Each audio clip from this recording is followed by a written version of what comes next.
الہ الا اللہ محمد رسول اللہ، لا الہ الا اللہ محمد رسول اللہ۔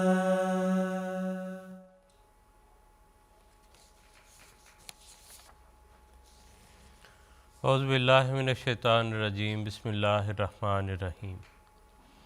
حضور انور اید اللہ تعالیٰ بن نصر العزیز نے اپنے حالیہ خطبہ جمعہ یعنی 30 اپریل 2021 کے خطبہ جمعہ میں درود شریف حضور صلی اللہ علیہ وسلم کے مقام اور محبت اور استغفار پر مشتمل ایک نہایت لطیف اور پرمغز خطبہ ارشاد فرمایا۔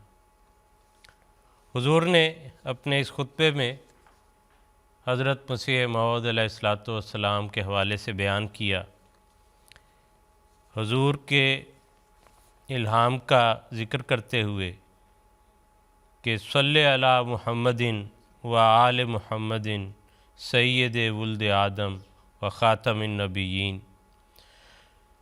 کا تذکرہ کرتے ہوئے فرماتے ہیں، یہ اس بات کی طرف اشارہ ہے کہ سب مراتب اور تفضلات اور عنایات اس کے طفیل اور اسی سے محبت کرنے کا صلہ ہے۔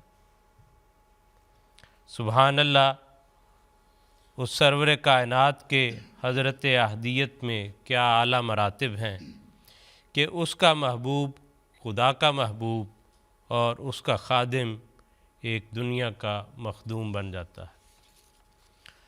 حضور نے فرمایا کہ اللہ تعالیٰ کے فضل سے آج کل ہم ماہ رمضان میں سے گزر رہے ہیں اور آخری عشرے میں داخل ہونے والے ہیں، جس کے متعلق حضرت صلی اللہ علیہ وسلم نے فرمایا ہے کہ اللہ تعالیٰ آخری عشرے میں جہنم سے نجات دیتا ہے۔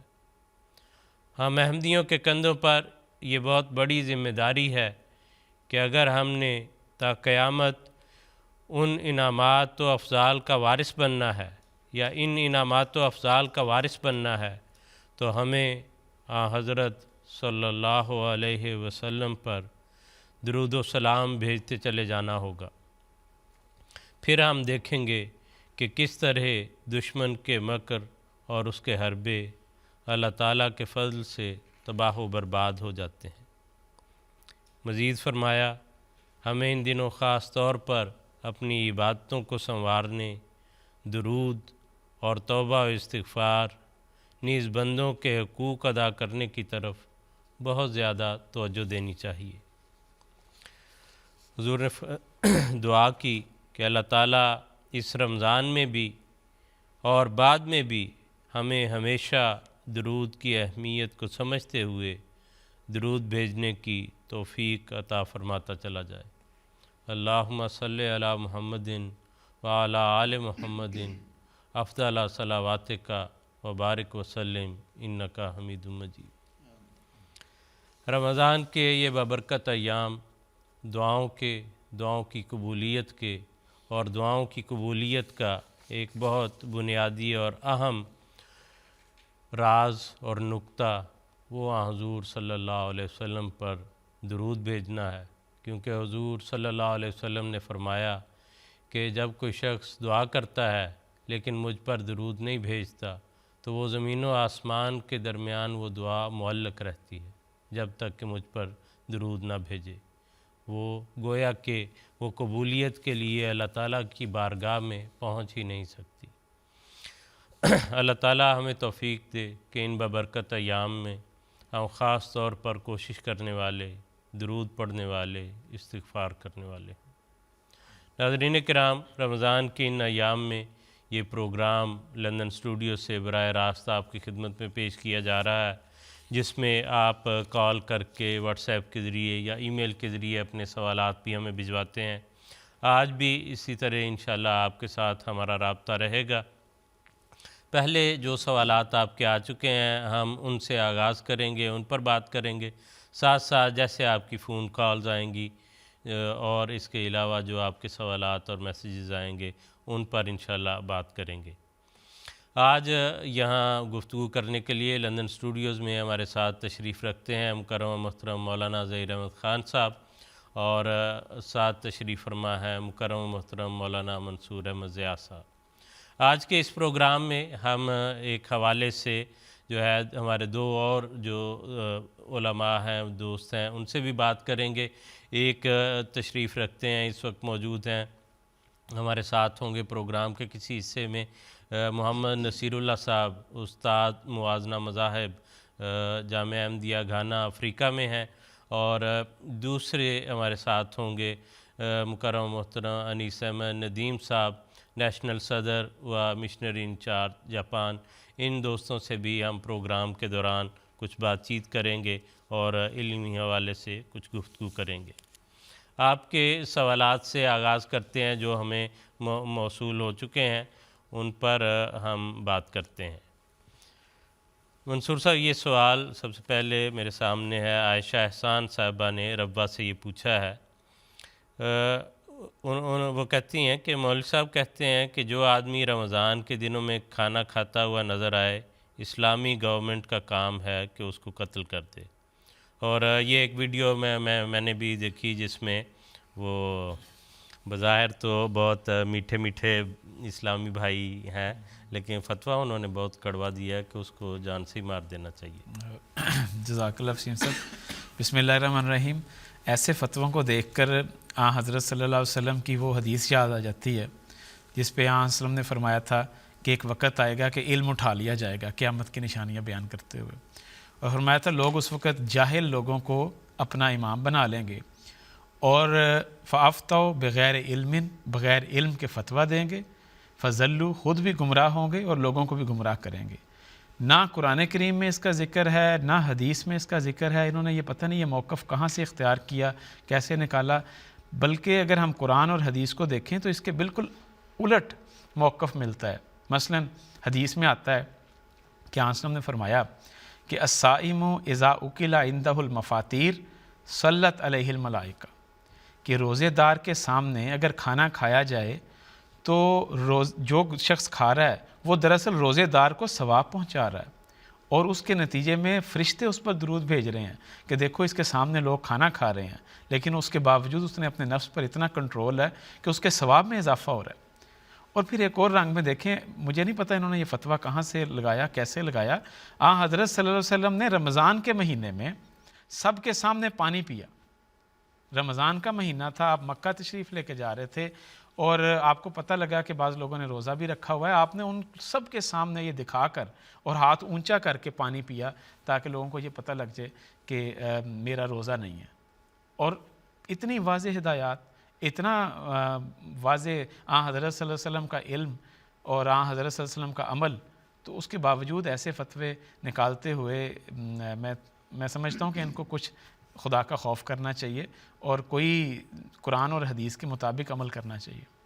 جزاک اللہ منصور صاحب۔ ہم جو کالرز ہیں ہمارے ساتھ آ رہے ہیں ان سے بھی بات کریں گے۔ عمران رشید صاحب ہمارے ساتھ اگر تیار ہیں تو ان کی کال دے دیں۔ السلام علیکم عمران صاحب۔ وعلیکم السلام۔ جی فرمائیے۔ جی اللہ کا شکر، فرمائیے۔ اچھا، میرا سوال یہ ہے، دارالعلوم وسطی سے عمران راشد بول رہا ہوں کہ کوئی اپنی مرضی سے زکوٰۃ کسی اور کو دے سکتا ہے اگر جماعت کے علاوہ کسی اور کو؟ جی اور ٹھیک ہے۔ دوسری بات سوال یہ ہے کہ جو ہم 2.5% زکوٰۃ دیتے ہیں، اس میں اگر کوئی 1% دینا چاہے تو دے سکتا ہے؟ جی ٹھیک ہے عمران راشد صاحب دارالعلوم سے ہمارے ساتھ تھے، آپ کا سوال آ گیا، ابھی بات کرتے ہیں۔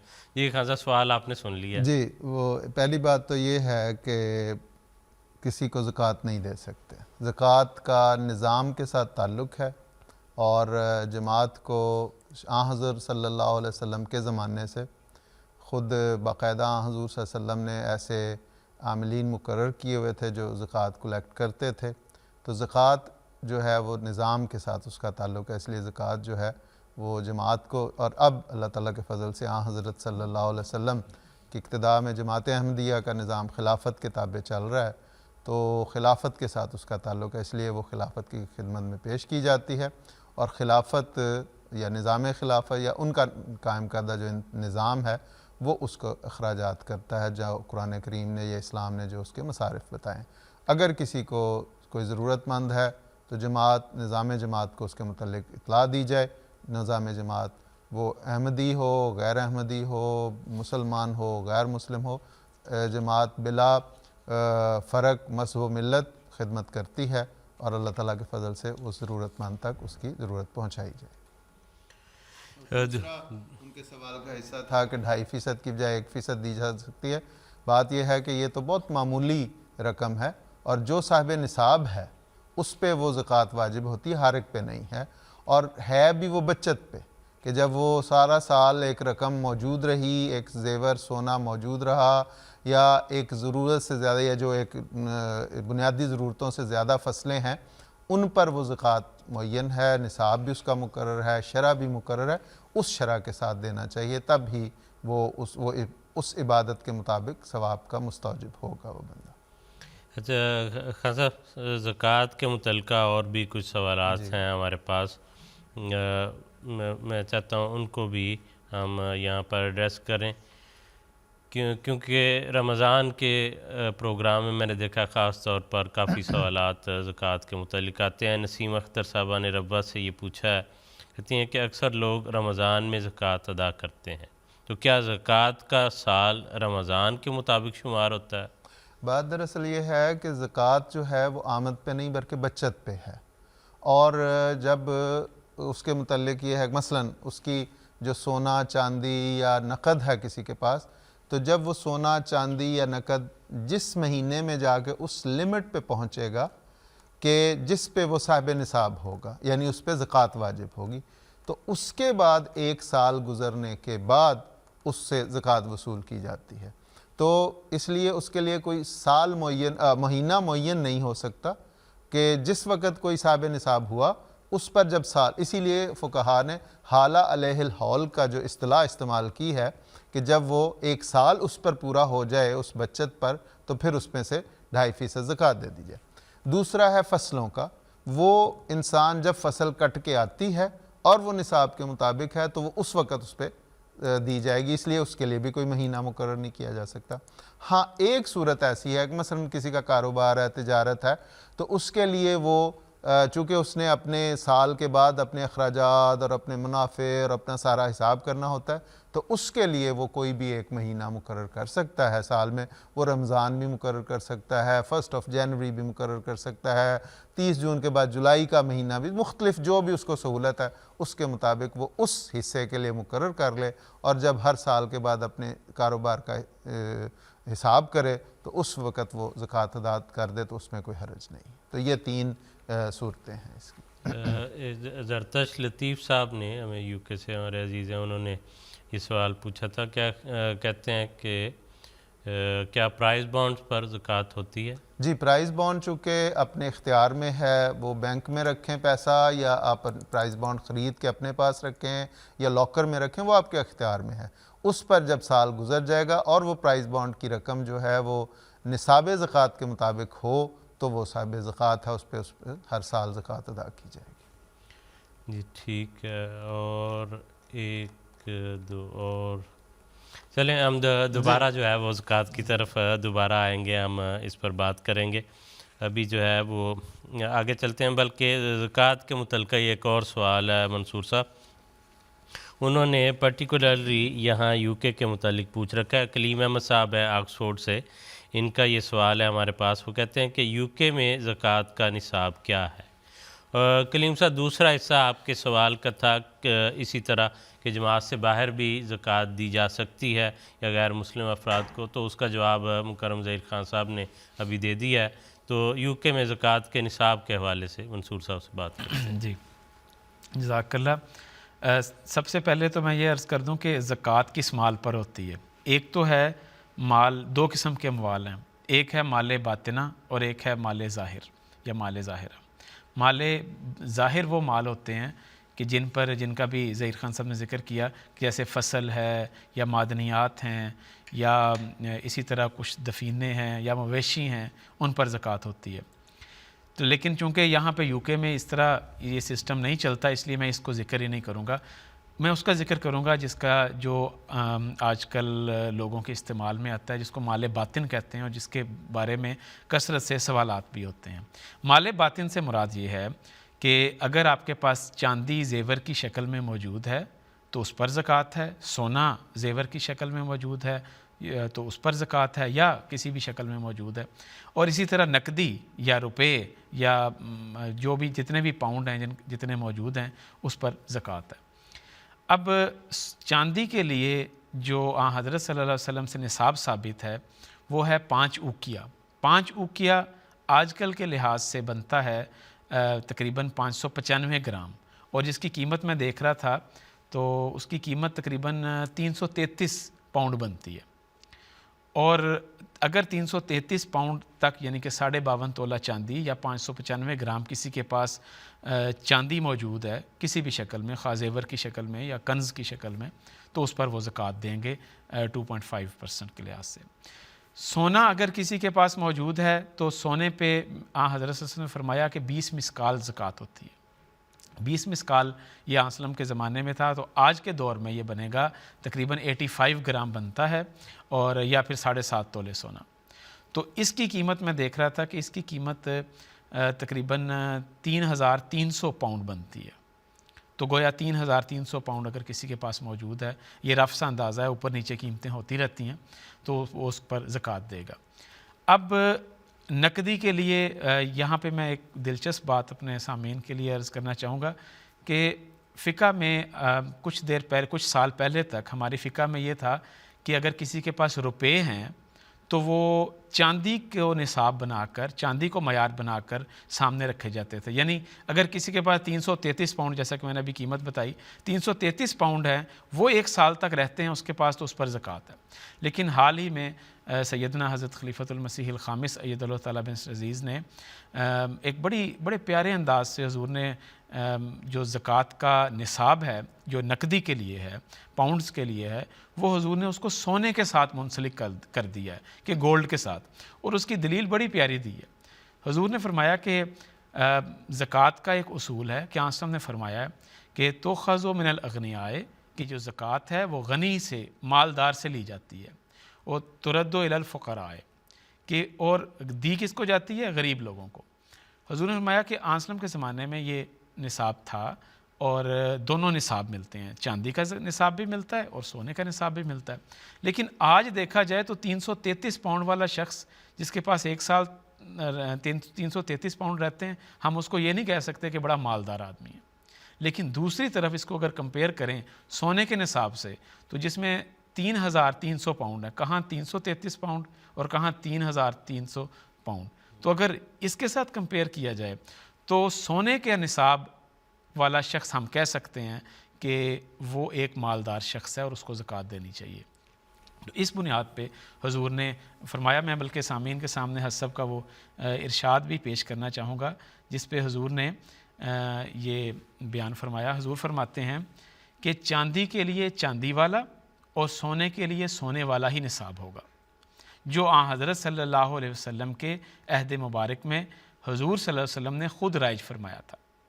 پھر فرمایا جہاں تک نقد روپے کے لیے نصاب زکوٰۃ کی بات ہے تو اس وقت دنیا کی اکثریت سونے کو ہی معیار زر بنائے ہوئے ہے، اس لیے نقد روپے کی زکوٰۃ میں بھی سونے کو ہی معیار سمجھا جائے گا.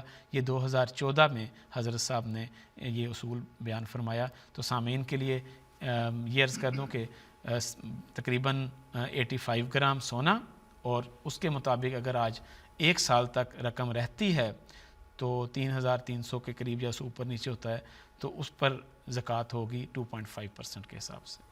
جزاک اللہ منصور صاحب. کالر ہمارے ساتھ ہیں سویڈن سے، ان سے بات کرتے ہیں. السلام علیکم. رحمۃ اللہ. وعلیکم السلام رحمۃ اللہ. جی فرمائیے. جی میں مجھ سے بات کر رہا ہوں سویڈن سے. جی میرا سوال ہے کہ لیلۃ القدر کی نشاندہی کس طرح کی جا سکتی ہے، یا ایک عام آدمی کس طرح یہ معلوم کر سکتا ہے کہ میں نے لیلۃ القدر کو پا لیا؟ ٹھیک ہے، جزاک اللہ مصطفیٰ صاحب، آپ کا سوال آ گیا. حضرت ليلة القدر کی پہچان کیا ہے؟ ایک آدمی کو مجھے کیسے یاد ہے جو کہ ہے وہ حضرت پتہ خلیفۃ چلے مسیح گا؟ رابع رحمہ اللہ تعالیٰ نے ایک دفعہ اسی قسم کے ایک سوال پہ فرمایا کہ حضور نے فرمایا کہ لیلۃ القدر سے مراد ایک تو وہ ہے جو سب سے بڑی لیلۃ القدر وہ ہے جو جب حضرت صلی اللہ علیہ وسلم تشریف لائے، اور آپ کی آمد دراصل لیلۃ القدر کا ہی زمانہ تھا۔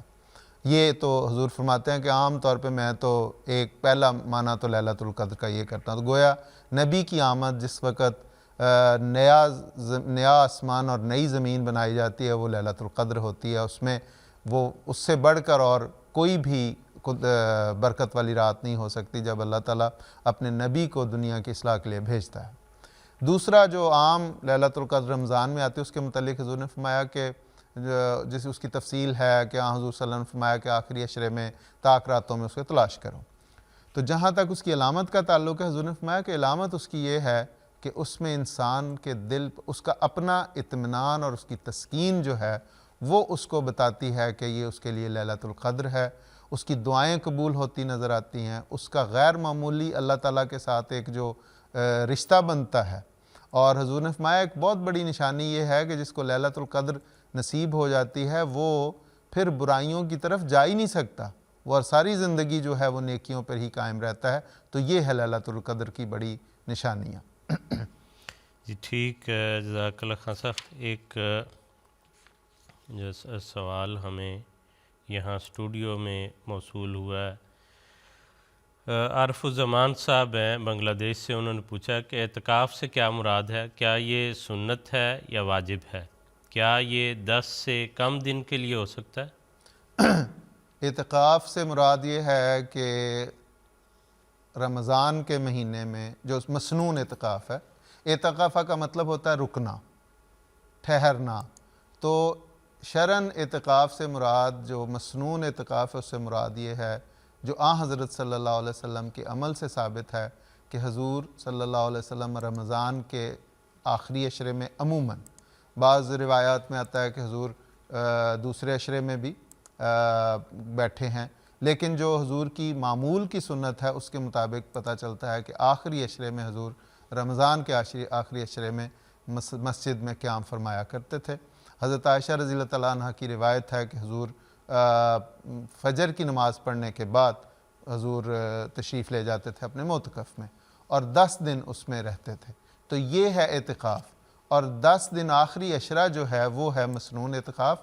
اعتکاف کے لیے علماء نے یہ لکھا ہے کہ 1 دن کا بھی اعتکاف ہو سکتا ہے، چند دن کا بھی ہو سکتا ہے، لیکن وہ سارے ایسے اعتکاف ہیں جن کو ہم مسنون اعتکاف نہیں کہتے۔ عبادت کے لیے کوئی بھی کوئی ٹھہرے وہ اس سے اللہ تعالیٰ سے ثواب کا مستوجب ہوگا، اور لیکن جو مسنون اعتکاف ہے، جو شرعی اعتکاف ہے، جو ہماری سنت کے مطابق وہ یہ ہے کہ رمضان میں آخری عشرے میں اعتکاف کیا جائے، اور اس کے ساتھ اور بھی شرائط ہیں کہ روزہ بھی ساتھ رکھنا ضروری ہے۔ تو یہ ساری حضور صلی اللہ علیہ وسلم کی۔ یہ سوال تابع صاحب نے بھیجا ہوا ہے اعتکاف کی شرائط پہ، اس پہ بھی ہم بات کریں گے۔ ابھی ہم چلتے ہیں گانا، اور ہم بات کریں گے محمد نصیر اللہ صاحب سے۔ جیسے خاکسار نے شروع میں عرض کیا تھا کہ ہمارے ساتھ بعض اور دوست ہیں وہ بھی آن لائن ہوں گے، ان سے ہم گفتگو کریں گے۔ قرآن کریم میں جو آیت کریمہ ہے جس میں رمضان کے روزوں کی فرضیت کا ذکر ہے، اس میں ساتھ اللہ تعالیٰ نے یہ بھی فرمایا کہ کما کتب علی الذین من قبلکم، یہ روزے تم پر اسی طرح فرض ہیں جیسے تم سے پہلے لوگوں پر فرض تھے۔ تو آیت کریمہ کا یہ جو حصہ ہے اس پر ہم کچھ فوکس کرنا چاہتے ہیں، اور ہم بات چیت کریں گے کہ جو پہلے مذاہب تھے ان میں روزے کس طرح سے تھے، کیا تصور تھا، کیا اس کے متعلق تعلیمات تھی۔ تو گانا سے ہمارے ساتھ ہیں محمد نصیر اللہ صاحب، استاذ موازنہ مذاہب، جامعہ احمدیہ گھانا۔ السلام علیکم نصیر اللہ صاحب۔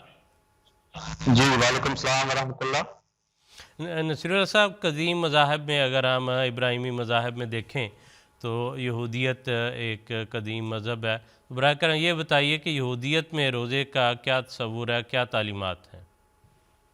جی جزاک اللہ وسیم صاحب، جیسا کہ آپ نے بھی فرمایا کہ مختلف مذاہب میں کسی نہ کسی شکل میں روزے کا تصور پایا جاتا ہے۔ قرآن کریم کی اس آیت کریمہ نے بھی اسی طرف اشارہ کیا ہے۔ جو بائبل کے دو حصے ہیں، پرانا عہد نامہ اور نیا عہد نامہ. جو پرانا عہد نامہ ہے وہ حضرت موسیٰ سے لے کر حضرت مسیح علیہ السلام سے پہلے تک کے جو انبیاء ہیں ان کی کتب پر مشتمل ہے. اس میں جو تورات کی کتاب ہے، پہلی 5 کتابوں کا مجموعہ، اس میں حضرت موسیٰ کے بارے میں لکھا ہوا ہے خروج کے باب 34 آیت 28 میں کہ جب حضرت موسیٰ علیہ السلام کوہ طور پر گئے تو وہاں انہوں نے 40 دن رات کا روزہ رکھا. پھر پرانے عہد نامے میں دیگر کتابوں میں بھی مختلف انبیاء کے روزے رکھنے کا ذکر موجود ہے. بہت سارے ذکر حوالے ہیں، ایسے میں کچھ عرض کر دیتا ہوں.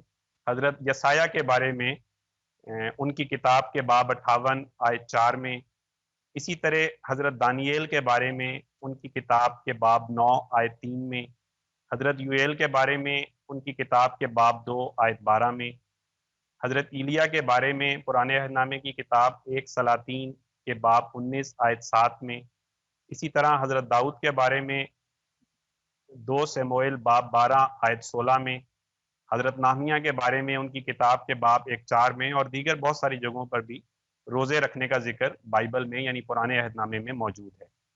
یہاں یہ یاد رہے کہ بائبل میں بعض جگہوں پر روزے کے لیے روزے کا لفظ بھی استعمال ہوا ہے اور بعض اور جگہوں پر اپنی جان کو دکھ دینا کے الفاظ بھی استعمال ہوئے. نصیر اللہ صاحب یہ بتائیں کہ کوئی معین اوقات ہیں کس وقت میں وہ یہ روزے رکھے جاتے ہیں؟ جی، یہودی مذہب میں میں عرض کرتا ہوں کہ جو ایک روزہ ہے جس کی سب سے زیادہ تاکید کی گئی ہے اسے یوم کپور کا روزہ کہا جاتا ہے. چنانچہ تورات کی جو 4تھی کتاب ہے احبار، اس میں اس کے باب 16 میں لکھا ہے، حضرت موسیٰ فرماتے ہیں تمہارے لیے یعنی خدا تعالیٰ نے حضرت موسیٰ کو فرمایا کہ تمہارے لیے ایک دائمی قانون ہو کہ 7ویں مہینے کی 10ویں تاریخ کو تم اپنی اپنی جان کو دکھ دینا. پھر یہ آگے لمبا حوالہ چلتا ہے، اور پھر اسی احبار کی کتاب کے 23ویں باب میں مزید وضاحت سے اس یوم کپور کے روزے کے بارے میں لکھا ہے کہ خداوند نے موسیٰ سے کہا کہ اسی 7ویں مہینے کی 10ویں تاریخ کو کفارے کا دن ہے، اس روز تمہارا مقدس مجمع ہو، تم اپنی جانوں کو دکھ دینا. جو شخص اس دن اپنی جان کو دکھ نہ دے وہ اپنے لوگوں میں سے کاٹ ڈالا جائے گا. اس میں تم اپنی جانوں کو دکھ دینا. تم اس مہینے کی 9ویں تاریخ کی شام سے دوسری شام تک اپنا سبت ماننا. اس سے یہ معلوم ہوتا ہے کہ ہر جو یہودی کیلنڈر ہے اس کے 7ویں مہینے کی 10ویں تاریخ کو یہود کے لیے روزہ رکھنا لازمی قرار دیا گیا، اور آج تک یہود میں یہ روایت موجود ہے، اور وہ اسے یوم کپور یا کفارے کے دن کا روزہ بھی کہتے ہیں. اس دن کو یہودی سال کا سب سے اہم ترین دن سمجھا جاتا ہے، اور یہودی مہینے تشری کے 10ویں دن غروب آفتاب کے بعد یہ روزہ رکھا جاتا ہے، اور اگلے دن غروب آفتاب کے بعد یہ روزہ کھولا جاتا ہے. تو گویا اندازاً اس روزے کا جو دورانیہ ہے وہ 25 گھنٹے کا ہوتا ہے. اس دوران یہود کو کچھ کھانے پینے کی اجازت نہیں ہوتی. ان کا سارا دن دعاؤں اور عبادات میں گزرتا ہے. سارے سال کے گناہوں سے توبہ کی جاتی ہے. مختلف قسم کے کاموں کی ممانعت ہوتی ہے، مثلا شہوانی باتیں وغیرہ، چمڑے کے جوتے پہننے کی بھی اجازت نہیں ہوتی. جب یہ روزہ کھولتے ہیں تو اس وقت بکرے یا گائے وغیرہ کے گوشت سے بھی پرہیز کرتے ہیں. بعض دوسری غذائیں جیسے سوپ، جوس، دودھ، مچھلی یا مرغی وغیرہ کا استعمال زیادہ کرتے ہیں. زیادہ نمک کھانے کی بھی اس موقع پر مناہی ہوتی ہے. میں یہ بھی عرض کر دوں کہ اناجیل جو حضرت مسیح کی کتب ہیں، حضرت مسیح سے منسوب ہیں، ان کے بعض حوالہ جات سے پتہ لگتا ہے کہ حضرت مسیح کے زمانے میں بعض جو کٹر یہودی تھے وہ ہفتے میں 2 دن بھی روزہ رکھا کرتے تھے. پھر یوم کپور کے روزے کے علاوہ یہود میں ایک اور روزہ ہے جسے تشا بیف کا روزہ کہا جاتا ہے.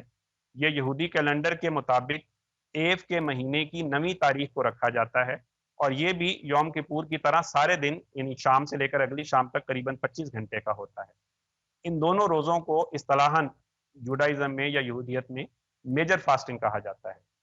اور 5 اور روزے ہوتے ہیں مسلمانوں کی طرز کے صبح سے شام تک، انہیں مائنر فاسٹنگ کہا جاتا ہے. اور یہ جو 5 روزے ہیں یہ ہیکل سلیمانی کی تباہی اور بعض دوسرے واقعات کی یاد میں رکھے جاتے ہیں. نصیر اللہ صاحب یہ فرمائیں کہ عیسائیت میں ہمیں روزے کی کیا شکل ملتی ہے اور کیا اس کے لیے کوئی خاص دن مقرر ہے؟ جی، حضرت مسیح علیہ السلام کے بارے میں انجیل میں یہ ذکر موجود ہے متی کے باب 4 آیت 2 میں کہ انہوں نے 40 دن اور 40 رات کا روزہ رکھا. اسی طرح متی کے باب 6 میں، جو متی کی انجیل ہے اس کے باب 6 میں حوالہ ہے کہ ایک موقع پر حضرت مسیح نے اپنے حواریوں کو نصیحت کرتے ہوئے فرمایا کہ جب تم روزہ رکھو تو ریاکاروں کی طرح اپنی صورت اداس نہ بناؤ، کیونکہ وہ اپنا منہ بگاڑتے ہیں تاکہ لوگ ان کو روزے دار جانیں۔ میں تم سے سچ کہتا ہوں کہ وہ اپنا اجر پا چکے۔ بلکہ جب تو روزہ رکھے تو اپنے سر میں تیل ڈال اور منہ دھو، تاکہ آدمی نہیں بلکہ تیرا باپ جو پوشیدگی میں ہے تجھے روزے دار جانے۔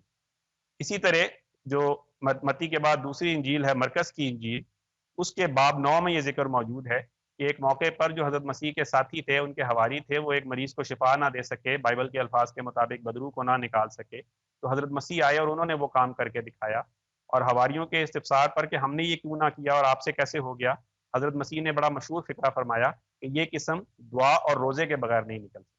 بعض موجودہ زمانے میں بائبل میں یہاں صرف دعا کا ذکر ہے، لیکن کنگ جیمز ورژن بہت مشہور ترجمہ ہے بائبل کا انگریزی زبان میں، اس میں واضح طور پر یہاں روزے کا ذکر بھی حضرت مسیح نے کیا ہوا ہے۔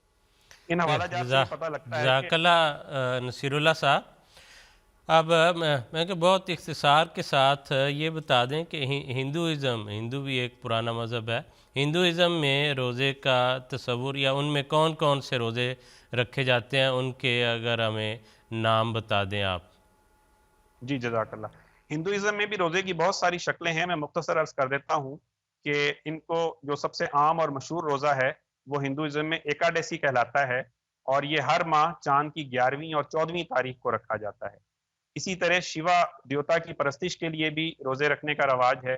اسی طرح جو ہندوازم کے بعض تہوار ہیں جن میں سرسوتی پوجا ہے، درگا پوجا ہے، شیوا راتری ہے، ان مواقع پر بھی روزے رکھنے کا رواج ہے۔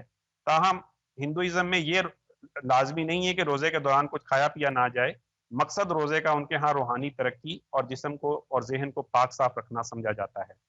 اور مختلف قسم کے روزے رکھتے وقت جو ہے وہ بعض پرہیز کر لیتے ہیں، مثلا بعض دفعہ ایک وقت کے مخصوص کھانے یا کسی مخصوص کھانے سے پرہیز کو روزہ کہہ دیا جاتا ہے۔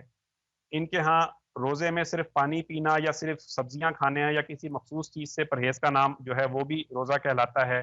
یعنی گوشت کھانے والے جو ہیں وہ بعض دنوں میں گوشت نہیں کھاتے، سبزی کھا لیتے ہیں تو اس کا روزہ کہہ دیا جاتا ہے۔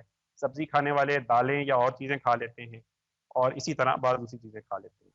ہندوازم میں جو ہے وہ روزے کے لیے بعض اصطلاحات استعمال ہوتی ہیں، جیسے ورت ہے، اپواس ہے، اکانا ہے، اور ان کی میں مختصر وضاحت کر دیتا ہوں کہ ورت سے مراد کچھ وقت کے لیے نہ کھانے والا روزہ ہے، اپواس سے مراد دن میں ایک دفعہ سے زیادہ نہ کھانے والا روزہ ہے، اور اکانا سے مراد سارا دن یعنی 24 گھنٹے کچھ نہ کھانے والا روزہ ہے۔ جزاک اللہ نصیر صاحب، بہت شکریہ، آپ نے یہ جو ہے کسی قدر بعض جگہ پہ اختصار سے بعض جگہ تفصیل سے جس حد تک اس وقت میں ممکن تھا بیان کر دیا، بہت شکریہ، جزاکم اللہ احسن الجزاء۔ ناظرین کرام، بعض اور مذاہب جو ہیں دنیا کے اور خطوں میں موجود ہیں، مثلا چین، تائیوان، کوریا، جاپان وغیرہ، ان کے متعلق بھی ہم مختصر گفتگو کریں گے اپنے پروگرام میں آگے چل کے۔ ابھی آپ کے جو سوالات ہمیں ساتھ ساتھ مل رہے ہیں یا پہلے آ چکے ہیں ان پر ہم بات کریں گے۔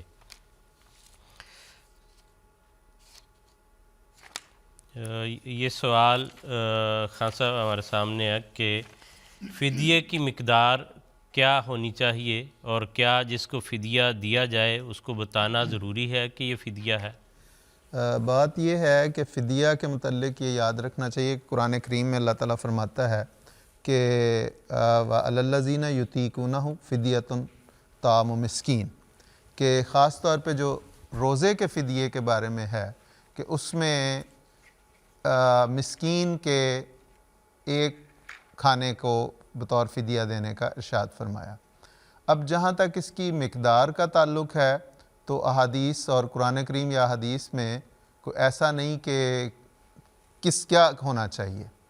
ایک اور جگہ پہ جہاں پہ قسموں کے کفارے کا ذکر آیا ہے قرآن کریم میں، تو اس میں اس کی وضاحت بھی کی قرآن کریم میں۔ چنانچہ اللہ تعالیٰ قرآن کریم میں فرماتا ہے کہ جہاں پہ فرمایا کہ فَكَفَّارَةُ اِطْعَامُ عَشَرَةِ مَسَاكِينَ مِنْ أَوْسَطِ مَا تُطْعِمُونَ أَهْلِيكُمْ، کہ جو 10 مسکینوں کا کھانا ہے وہ تم کفارے کے طور پہ دو جو تم اپنے گھر والوں کو اوسطاً جو تم اپنے گھر والوں کو کھانا کھلاتے ہو۔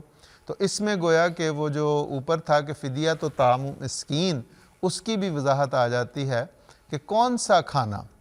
دراصل ہر گھر کا اپنا ایک کھانا ہے، بعض اوقات کوئی دعوت وغیرہ ہو تو بہت اعلیٰ قسم کا کھانا بھی بنتا ہے، عام حالات ہوں تو عام کھانا بن جاتا ہے، بہت متوسط کھانا بھی بن جاتا ہے، یا بڑا کم خرچے والا بھی کھانا بن جاتا ہے۔ تو اس میں یہ بتایا کہ جو تم اوسط نکالو اپنے کھانے کی، جو ایک ایوریج کھانا ہے وہ تمہیں دینا چاہیے۔ تو یہ ایک روزے کا گویا 2 وقت کا کھانا جو ہے وہ مسکین، اور مسکین کا جو قرآن کریم کی اصطلاح میں مسکین سے مراد وہ لوگ ہیں جو مانگتے نہیں ہیں۔ حدیث نے بھی اس کی بڑی تشریح خوبصورت کی ہوئی ہے کہ نہ وہ اپنا حیات ایسی بناتے ہیں کہ لوگ اس کو دے دیں، اور نہ وہ لوگوں سے مانگتے ہیں، بلکہ سفید پوش ہیں، تو ان کا خیال رکھنا۔ اور ساتھ ہی یہ فرمایا کہ اصل میں اس کی تعریف یہ ہے کہ جو کام کرتے ہیں لیکن ان کی بیسک نیڈز پوری نہیں ہوتی، ان لوگوں کو آپ دے سکتے ہیں۔ تو جہاں اس کا دوسرا پہلو تھا کہ بتانا ضروری ہے، اگر کوئی ضرورت مند ہے، جیسے میں نے کہا کہ کوئی مسکین ہے، کوئی کام بھی کرتا ہے لیکن اس کی بیسک نیڈز پوری نہیں ہوتی، تو وہ ضرورت مند ہے، اس کو آپ دے سکتے ہیں۔ اور ضروری نہیں ہے کہ اس کو بتایا بھی جائے کہ یہ ہم تمہیں فدیہ ہی دے رہے ہیں، بڑا اس کو احسان، اگر آپ اسے ضرورت مند سمجھتے ہیں تو اسے دیا جا سکتا ہے۔ محمد بوٹا صاحب ہیں، محمد بوٹا باجوہ صاحب بیلجیم سے، انہوں نے بھی اس سے ملتا جلتا پوچھا کیا فدیہ اپنی مرضی سے کسی کو دے سکتے ہیں؟ جی بالکل دے سکتے ہیں، اپنی مرضی سے بھی دے سکتے ہیں۔ جماعت نے سہولت بھی فراہم کی ہوئی ہے، اور جماعت بھی ان غریبوں پر، مسکینوں پر لگاتی ہے، اس لیے اگر آپ اپنے طور پہ کسی کو دینا چاہتے ہیں اس کی بھی اجازت ہے، اور جماعت کے طور پہ دینا چاہیں تو اس کے لیے بھی سہولت موجود ہے۔ سر یہ سوال بشارت احمد صاحب نے مسجد فضل لندن کے حلقے سے ہم سے پوچھا ہے کہ گھر پر اگر صرف میاں بیوی نماز پڑھ رہے ہوں تو کیا ایک ہی صف میں کھڑے ہو سکتے ہیں؟ جگہ کی تنگی ہے، چیزیں ہٹانا ہے۔ بات یہ ہے کہ ما آتاکم الرسول فخذوہ وما نہاکم عنہ فانتہوا، جو حضور صلی اللہ علیہ وسلم کی سنت ہے اسی پہ ہم عمل کریں گے تو ہماری عبادات بھی قابل قبول ہوں گی۔ اور حضور صلی اللہ علیہ وسلم کے زمانے میں یہ واقعات کئی دفعہ پیش آئے۔ چنانچہ حضرت انس بن مالک رضی اللہ تعالیٰ عنہ 2 واقعات اپنے بیان کرتے ہیں، ایک اپنی والدہ کے حوالے سے کہ میں اور ایک یتیم بچہ ہمارے گھر میں تھا وہ، اور ہماری والدہ ام سلیم رضی اللہ تعالیٰ عنہ وہ گھر میں تھی، حضور تشریف لائے، حضور نے ہمارے گھر میں نماز پڑھائی، میں اور جو یتیم بچہ تھا ہمارے گھر میں جو پل رہا تھا وہ ہم حضور کے پیچھے کھڑے ہو گئے، اور ہماری والدہ جو تھی وہ ہم سے بھی پیچھے انہوں نے اکیلی صف بنائی۔ اور اسی طرح وہ کہتے ہیں کہ ہماری دادی جو حضرت ملیکہ تھی، انہوں نے ایک دفعہ خاص کھانا حضور صلی اللہ علیہ وسلم کے لیے تیار کروایا، اور اس پر حضور کو بلایا، حضور تشریف لائے۔ اس کے بعد حضور نے فرمایا کہ میں آپ کے گھر میں نماز پڑھتا ہوں، نفل نماز تھی، تو اس میں بھی یہی کہتے ہیں کہ میں حضور صلی اللہ علیہ وسلم کے ساتھ کھڑا ہو گیا، اور ہماری جو وہ دادی تھی وہ پیچھے کھڑی ہوئیں۔ اور اسی طرح حضرت ابن عباس رضی اللہ تعالیٰ عنہ کے متعلق بھی آتا ہے کہ میں ایک دفعہ حضور کے گھر میں تھا، تو نماز حضور نے پڑھائی اس طرح کہ میں حضور کے دائیں جانب کھڑا ہوا، اور حضرت عائشہ رضی اللہ تعالیٰ عنہ ہمارے پیچھے الگ صف بنا کے کھڑی۔ تو یہ مسنون۔ اب بعض اوقات مجبوری بھی ہوتی ہے، کوئی ایسی مجبوری جس سے فرار نہیں حاصل ہوتا، مثلا اس کا بڑا موٹا ہمارے آقا مولا حضرت اقدس مسیح موعود علیہ السلام کے زمانے میں بھی یہ ملتا ہے۔ پہلے جو میں نے مثالیں دی وہ حضرت اقدس محمد مصطفیٰ صلی اللہ علیہ وسلم جو سب کے آقا و مولا ہیں، تو ان کے غلام صادق ان کی زندگی میں ملتی ہے کہ حضرت ڈاکٹر محمد اسماعیل صاحب رضی اللہ تعالیٰ عنہ کی روایت ہے، جو حضور کے برادر نسبتی تھے۔ وہ کہتے ہیں کہ بعض اوقات حضور گھر میں نماز پڑھاتے تھے باجماعت، تو حضرت اماں جان کو اپنے ساتھ کھڑا کر لیتے تھے۔ اور میں نے ایک دفعہ حضرت اماں جان سے پوچھا کہ فقہی مسئلہ تو یہ ہے کہ عورت بھی اگر ہو تو وہ اکیلی ہو تو وہ پیچھے صف بنائے، تو چاہے وہ محرم ہو، تو حضرت اماں جان رضی اللہ تعالیٰ عنہ نے اس کی وضاحت کی کہ یہ بات ہوئی تھی، حضرت مسیح موعود علیہ السلام نے فرمایا کہ مجھے چونکہ بعض اوقات چکر آ جاتے ہیں کھڑے کھڑے، تو اس لیے آپ میرے ساتھ ہی کھڑے ہو جایا کریں تاکہ اگر میں گرنے لگوں تو میں سہارا لے لوں یا آپ مجھے پکڑ لیں۔ تو یہ ایک مجبوری ہے، ایسی صورت اگر کسی جگہ ہے تو کوئی حرج کی بات نہیں، لیکن عام اصول یہی ہے کہ اگر عورت بھی ہو، محرم بھی ہو تو وہ پیچھے ہی کھڑی ہوگی۔ جزاک اللہ خان صاحب۔ اور سوالات جو ہیں ہمارے پاس، ان میں منصور صاحب یہ سوال ہے اشر احمد احسان ربا سے، کہتے ہیں کیا قرآن کریم کی خود تلاوت کرنا اور کسی اچھی آواز میں تلاوت سننا برابر ہے دور مکمل کرنے کے لحاظ سے؟ حضرت صلی اللہ علیہ وسلم کا طریق یہ تھا کہ آپ خود بھی کثرت سے پڑھا کرتے تھے اور سنا بھی کرتے تھے۔ چنانچہ حضرت ابن عباس رضی اللہ تعالیٰ عنہ بیان کرتے ہیں کہ ایک دفعہ میں نے چاہا کہ میں حضرت صلی اللہ علیہ وسلم کے ساتھ نماز پڑھوں تہجد کی، تو حضرت صلی اللہ علیہ وسلم نے سورۃ البقرہ شروع کر دی۔ کہتے ہیں میرا خیال تھا کہ صلی اللہ علیہ وسلم 100 آیات پڑھ کے تو رکوع میں چلے جائیں گے، لیکن وہ 100 آیات بھی گزر گئیں۔ پھر میرا خیال تھا کہ سورۃ البقرہ شاید ساری پڑھ کے تو حضرت صلی اللہ علیہ وسلم رکوع میں جائیں گے، تو کہتے ہیں سورۃ البقرہ بھی وسلم نے پڑھ دی، سورۃ آل عمران بھی پڑھ دی، سورۃ النساء بھی پڑھ دی۔ کہتے ہیں میرا دل کیا کہ میں حضرت صلی اللہ علیہ وسلم کو نعوذ باللہ چھوڑ کر تو میں پیچھے سے بھاگ جاؤں، اتنی لمبی حضرت صلی اللہ علیہ وسلم نے قرآن کریم کی تلاوت کی۔ تو ہاں جی، وہ چھوٹے تھے۔ تو حضرت صلی اللہ علیہ وسلم کا ایک جو یہ طریق تھا کہ خود بھی کثرت سے قرآن پڑھا کرتے تھے اور سنا بھی کرتے تھے، دونوں طرح سے برکت ہے، خود پڑھنا بھی اور سننا بھی۔ اور چنانچہ ایک ذکر آتا ہے کہ حضرت ابی بن غالباً حضرت ابی بن کعب رضی اللہ تعالیٰ عنہ سے، جن سے وسلم نے فرمایا کہ مجھے تلاوت سناؤ، میں نے سننا چاہتا ہوں، تو حضرت صلی اللہ علیہ وسلم کو انہوں نے تلاوت سنائی، تو وسلم پھر ایک آیت پر پہنچے فَكَيْفَ إِذَا جِئْنَا بِكَ عَلَىٰ هَٰؤُلَاءِ شَهِيدًا، تو وسلم کی آنکھوں میں آنسو آ گئے۔ تو دونوں طرح سے یہ سننا جو ہے وہ جائز ہے۔ ٹھیک ہے، جزاکم اللہ رضا۔ ابھی ہمارے پاس کچھ سوالات آڈیو کی شکل میں کسی نے ہمیں بھجوائے تھے، وہ اسٹوڈیو سے پلے کریں گے، ہم اس پر بات کریں گے۔ میں یہاں اسکرین پر دیکھ رہا ہوں کہ ہمارے ایک دوست ہیں محمد زبیر صاحب ہالینڈ سے، وہ فون کرنے کی کوشش کر رہے ہیں۔ زبیر صاحب، آپ پلیز ہمارے اسٹوڈیو کا جو لینڈ لائن نمبر ہے اس پر فون کریں، واٹس ایپ نمبر پر ہم ڈائریکٹ کال یہاں اسٹوڈیو میں ریسیو نہیں کر سکتے ٹیکنیکل وجوہات کی وجہ سے، تو ٹیکنیکل بنا پر، تو آپ پلیز جو ہمارا لینڈ لائن نمبر ہے اسٹوڈیو میں اس پر کال کیجئے، تو آپ کی کال جو ہے وہ اندر تھرو ہو جائے گی۔ ہمارے کنٹرول روم میں ہمارے جو ڈائریکٹر ہیں ٹیکنیکل ابرار صاحب، وہ آڈیو سوال جو ہے پلیز وہ دے دیں ہمیں۔ السلام علیکم ورحمۃ اللہ وبرکاتہ۔ میرا نام خالدہ مجید ہے اور میں برلن سے بات کر رہی ہوں۔ میرا سوال یہ ہے کہ جیسے ممنوع اوقات ہوتے ہیں کہ نماز ان اوقات میں پڑھی جا سکتی ہے، نہیں پڑھی جا سکتی، تو قرآن پاک پڑھنے کے لیے بھی اسی طرح کوئی ممنوع اوقات ہیں یا قرآن پاک جب دل چاہے ہم پڑھ سکتے ہیں، جیسے 12 بجے جیسے کہتے ہیں نہیں پڑھنا چاہیے؟ ایک میرا سوال یہ ہے آپ سے۔ اور دوسرا سوال میرا یہ ہے کہ جب ہم عشاء کی نماز پڑھتے ہیں، کہہ رہے ہیں ہم نے تہجد پڑھنی ہے تو وطر چھوڑ دیتے ہیں کہ اس کو لازمی ہم نے تہجد کے بعد پڑھنا ہوتا ہے، کیا یہ ضروری ہے کہ جو وطر ہیں وہ ہم نے تہجد کے بعد پڑھنے ہیں، یا عشاء کی پوری نماز پڑھ لیں ہم تو جب رات کو تہجد پڑھیں تو پھر اس کے تہجد کی نفل پڑھیں، وطر نہ پڑھے جائیں؟ تو اس کے لیے بھی وضاحت کر دیجیے، جزاک اللہ۔ جزاک اللہ جی۔ خان صاحب سوالات جی، آپ پہلا سوال جو ہے جس میں انہوں نے قرآن کریم کے پڑھنے کے بارے میں پوچھا ہے کہ اس کا کوئی ممنوع اوقات ہیں، تو کوئی ممنوع اوقات نہیں۔ پچھلے دنوں ایک حضرت امیر المومنین طلب بن نصر عزیز کا اپنے ہاتھ سے لکھا ہوا ایک نوٹ میرے سامنے سے گزرا، کسی نے یہی سوال کیا ہوا تھا کہ دوپہر کے وقت قرآن کریم سنا نہیں پڑھا جا سکتا تو نہیں پڑھ سکتے؟ تو حضور نے فرمایا کس نے کہا نہیں پڑھا جا سکتا، پڑھیں، بڑے شوق سے پڑھیں، کوئی حرج نہیں۔ اسی طرح اس سے اگلا سوال اس میں یہ لکھا ہوا تھا کہ شام کو سنا ہے کہ جب سورج غروب ہو رہا ہو تو اس وقت بھی قرآن کریم نہیں پڑھ سکتے، تو حسن نے اس پہ بھی اپنے دستے مبارک سے لکھا ہوا ہے کہ کیوں نہیں پڑھ سکتے، پڑھ سکتے ہیں، کس نے روکا ہے، پڑھیں، جتنا چاہیں پڑھیں۔ تو قرآن کریم پڑھنے کے کوئی ممنوع اوقات نہیں ہیں۔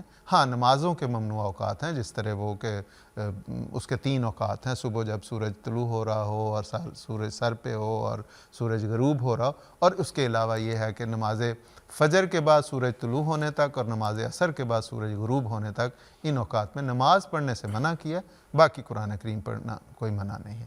دوسرا جو سوال تھا ان کا تہجد کے متعلق کہ وطر چھوڑنا ضروری، بالکل چھوڑنا ضروری نہیں، دونوں طریق ہیں اور دونوں طریق مسنون ہیں انبیاء اور خلفاء سے۔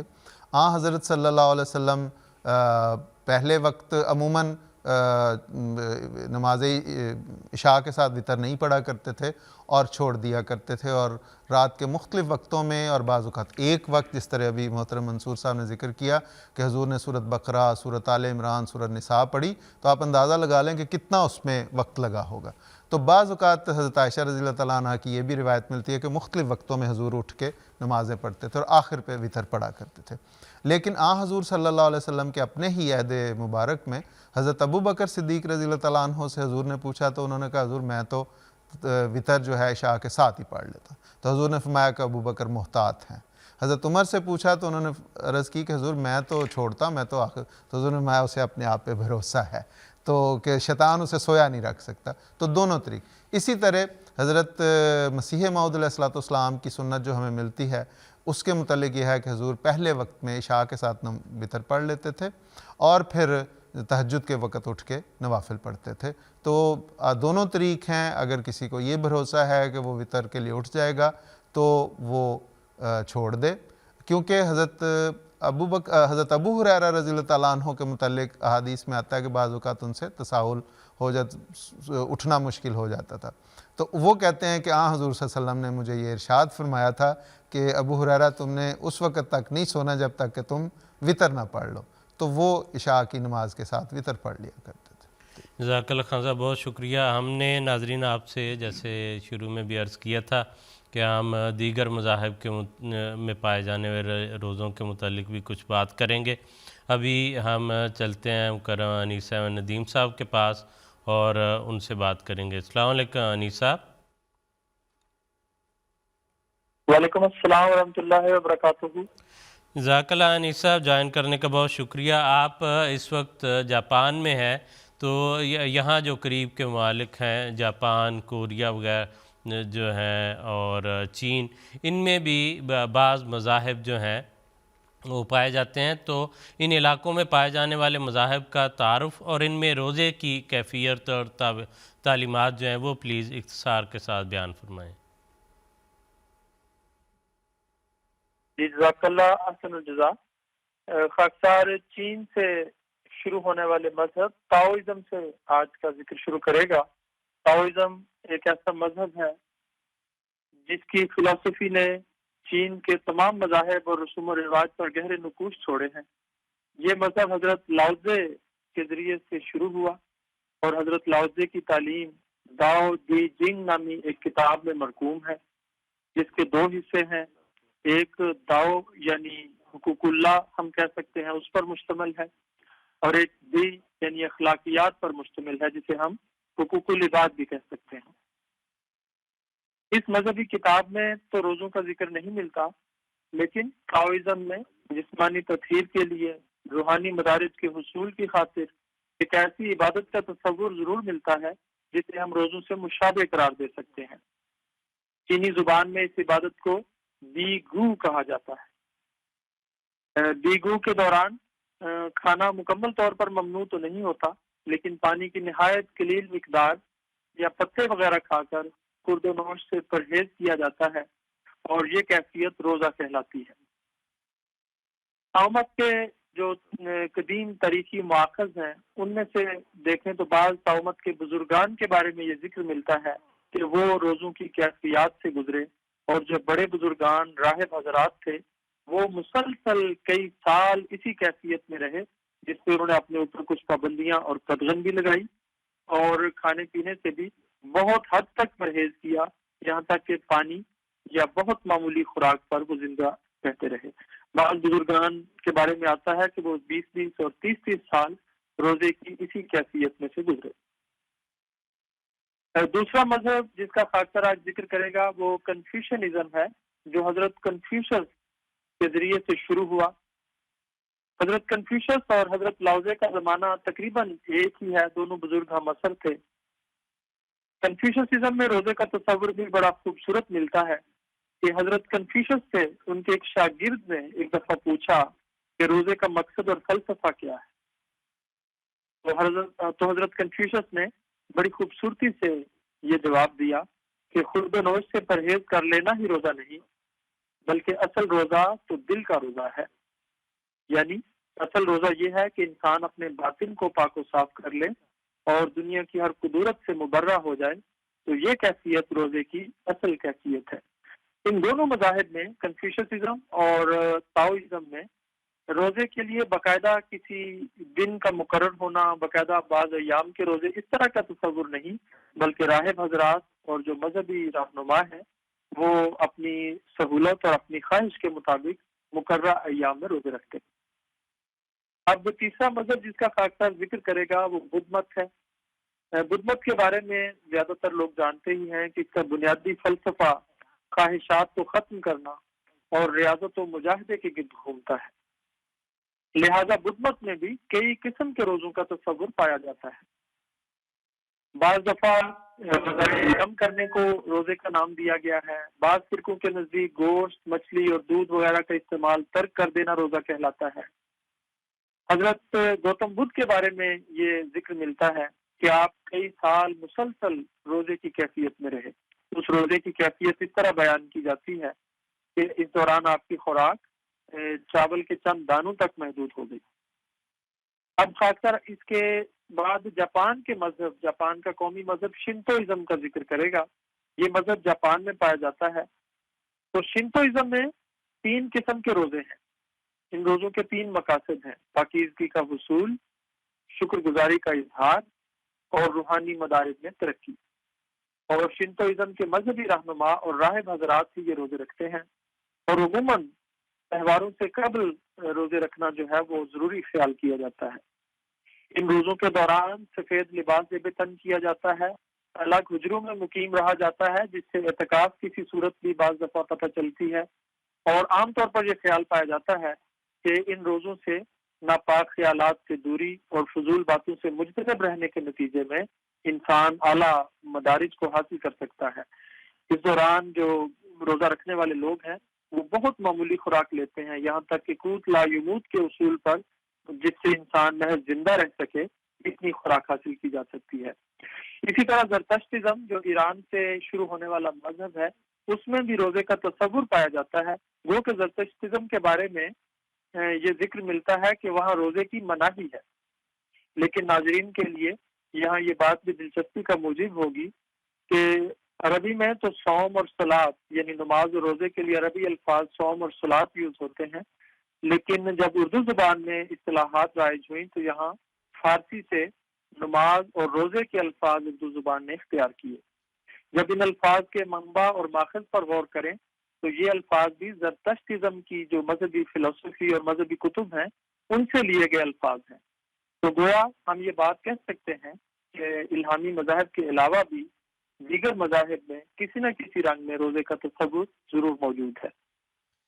جزاک اللہ انیسہ، بہت شکریہ آپ کا کہ آپ نے اختصار کے ساتھ ان سب مذاہب کا جو اس علاقے میں پائے جاتے ہیں اور دیگر کا بھی ذکر کیا، اور اس سے یقیناً قرآن کریم کی یہ صداقت جو ہے وہ بہت بین طور پر نظر آتی ہے کہ کس طرح قرآن نے دیگر مذاہب کا، اور اگر کوئی بات کسی میں اچھی پائی جاتی ہے تو اس صداقت کو قبول کیا اور اس بات کا اقرار کیا اور اس صداقت کا اعلان بھی کیا کہ دیگر مذاہب میں بھی یہ چیزیں موجود ہیں، حالانکہ عرب کے اس علاقے میں ان معلومات کا حاصل ہونا اس وقت یہ ناممکن سی بات تھی۔ اور دوسری جو چیز ہے وہ یہ بھی ہمیں نظر آتی ہے کہ اگر یہ تصور سب مذاہب میں موجود ہے، یہ تعلیمات موجود ہیں کسی نہ کسی رنگ میں، تو یقیناً ان مذاہب کا خالق بھی ایک ہے۔ یہ اللہ تعالیٰ کی توحید اور اللہ تعالیٰ کے موجود ہونے اور ہستی باری تعالیٰ کی بھی ایک دلیل بنتی ہے۔ حضرت مسیح موعود علیہ السلام نے فرمایا، اگر خدا تعالیٰ چاہتا تو دوسری امتوں کی طرح اس امت میں کوئی قید نہ رکھتا، مگر اس نے قیدیں بھلائی کے واسطے رکھی ہیں۔ میرے نزدیک اصل یہی ہے کہ جب انسان صدق اور کمال اخلاص سے باری تعالیٰ میں عرض کرتا ہے کہ اس مہینے میں مجھے محروم نہ رکھ، تو خدا تعالیٰ اسے محروم نہیں رکھتا۔ آگے چلیں گے، کچھ سوالات، بہت جو ہے مختصر وقت ہے اس پر بات کرتے ہیں۔ منصور صاحب، سرفراز احمد صاحب نے یہ آئی ٹی ڈپارٹمنٹ میں ہے، انہوں نے پوچھا ہے، اس کے علاوہ جو ہیں وہ میرے سامنے ایک اور نام تھا عرفان الدین صاحب ہڈلس فیلڈ سے، ان کا کمپیوٹر پر کام کرتے ہوئے آنکھیں جو ہیں وہ ڈرائی ہو جاتی ہیں، تو اس کے لیے آئی ڈراپس استعمال کیے جا سکتے ہیں؟ جی، اگر تو آئی ڈراپس آنکھوں کے اندر لگانے، کیونکہ مجھے کسی نے بتایا کہ 2 قسم کے دوائیاں، ایک تو یہ کہ جیسے مالش کی طرح اسکن کے اوپر اس کا اسپرے کیا جاتا ہے آنکھیں بند ہونے کی حالت میں. اگر تو کوئی ایسی کیفیت ہے تو اس میں تو اسکن کے اوپر جو بھی استعمال ہے، اگر مالش کرنی ہے، تیل لگانا ہے، اس کا تو کوئی اثر نہیں پڑتا. لیکن اگر آنکھوں کے اندر دوائی کے طور پر استعمال کیا جائے گا تو اس سے روزہ برقرار نہیں رہتا، اور حضرت مسیح موعود السلام نے اس کو ناپسند فرمایا. اور سیدنا حضرت خلیفۃ المسیح الخامس اید اللہ تعالیٰ عزیز نے بہت واضح فرمایا کہ اس کی موجودگی میں روزہ برقرار نہیں رہتا. ٹھیک ہے، جزاک اللہ. منصور صاحب، یہ عزیز احمد طاہر صاحب نے پوچھا ہے، وہ کہتے ہیں گھر میں اعتکاف کرتے ہوئے کیا اکیلے فرض نماز پڑھ سکتے ہیں، اور کیا اعتکاف اس طرح ہو جاتا ہے؟ اگر گھر میں اعتکاف کر رہے ہیں آج کل کے حالات میں جیسا کہ ہے، اور اکیلے وہ نماز فرض پڑھنا چاہتے ہیں، اول تو حضور کا بھی ارشاد ہے، اور ویسے بھی اعتکاف کے بارے میں یہ ہدایت ہے کہ لا اعتکاف الا فی مسجد، بعض جگہ جامعین آتا ہے کہ ایسی مسجد میں اعتکاف ہونا چاہیے جہاں پہ نماز باجماعت ہوتی ہو. تو کوشش یہی کرنی چاہیے کہ ایسی مسجد میں ہی ہو. لیکن گھر میں اگر کوئی اور ہے ہی نہیں ہے، کوئی موجود ہی نہیں ہے، تو مجبوراً ان کو اکیلے پڑھنا پڑے گی، ورنہ حتی الوسع باجماعت نماز جہاں پہ ہوتی ہے وہیں پہ اعتکاف کرنا چاہیے.